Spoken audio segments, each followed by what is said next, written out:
Costa e Silva.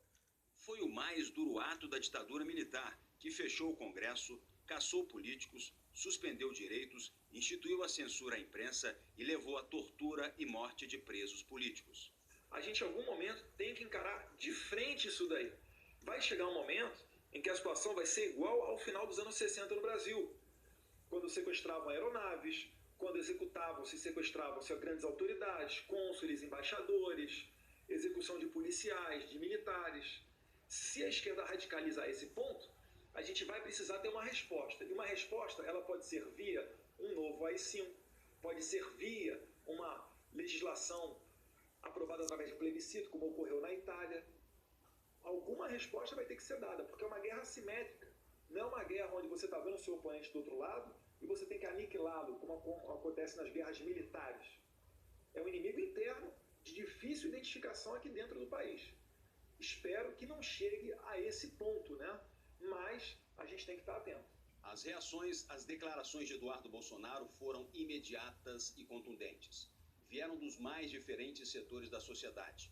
Ao menos 16 partidos políticos se manifestaram. Parlamentares ocuparam as tribunas da Câmara e do Senado com duras críticas ao deputado. Mais de 50 organizações da sociedade civil de defesa dos direitos humanos e contra a violência divulgaram uma nota conjunta repudiando as declarações do filho do presidente. Afirmaram que ameaçar a ruptura da institucionalidade democrática, promover o avanço de medidas autoritárias e incentivar o apelo à barbárie é inadmissível em uma sociedade democrática. O presidente da Câmara, Rodrigo Maia, do Democratas, disse em nota que Eduardo Bolsonaro desrespeita a Constituição que ele jurou cumprir ao tomar posse como deputado federal eleito pelo povo de São Paulo. Maia destacou que as manifestações de Eduardo são repugnantes do ponto de vista democrático e têm que ser repelidas com toda a indignação possível pelas instituições brasileiras. E que a apologia reiterada a instrumentos da ditadura é passível de punição pelas ferramentas que detêm as instituições democráticas brasileiras. Ninguém está imune a isso. O Brasil jamais regressará aos anos de chumbo. O presidente do Senado, Davi Alcolumbre, do Democratas, também se manifestou por meio de nota, logo após se encontrar com o presidente Jair Bolsonaro no Palácio da Alvorada. É lamentável que um agente político eleito com o voto popular, instrumento fundamental do Estado Democrático de Direito, possa insinuar contra a ferramenta que lhe outorgou o próprio mandato. Mais do que isso, é um absurdo ver um agente político, fruto do sistema democrático, fazer qualquer tipo de incitação antidemocrática. E é inadmissível essa afronta à Constituição.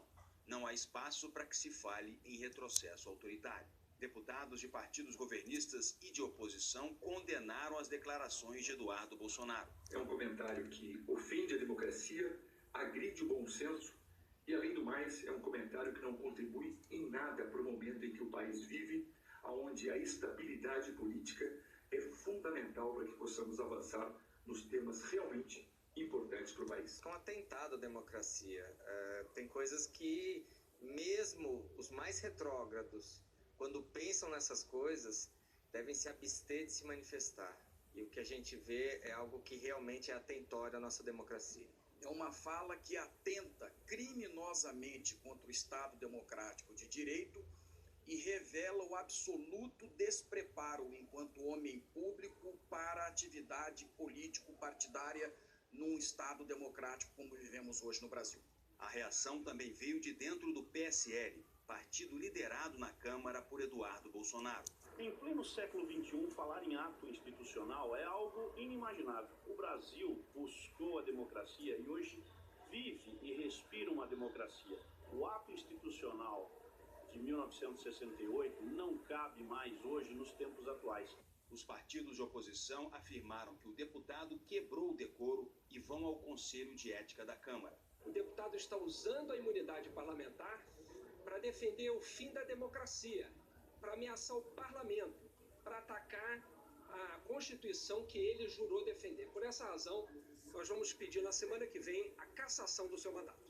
O ex-presidente José Sarney, que foi o relator no Congresso da emenda que extinguiu o AI-5, disse que lamenta que um parlamentar que jurou defender a Constituição tente violá-la. Reação também no Supremo Tribunal Federal.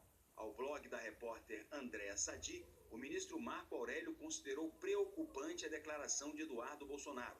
Disse que tempos mais do que estranhos quando há essa tentativa de esgarçamento da democracia. Ventos que querem levar ares democráticos. Marco Aurélio disse ainda que as declarações não contribuem em nada com a situação atual do país. E completou: péssimo, o presidente e familiares precisam ter mais temperança. O presidente da Ordem dos Advogados do Brasil disse que Eduardo Bolsonaro desrespeitou a Constituição. É uma declaração gravíssima. As instituições precisam criar uma trincheira de institucionalidade. Todos os dias reforçar, principalmente na comunicação e na compreensão do povo brasileiro, a importância da liberdade de imprensa, do livre funcionamento do judiciário, da importância do legislativo, da importância do executivo. No início da tarde, Eduardo voltou a se manifestar por uma rede social, postando o vídeo do então deputado Jair Bolsonaro homenageando o coronel Carlos Alberto Brilhante Ustra, condenado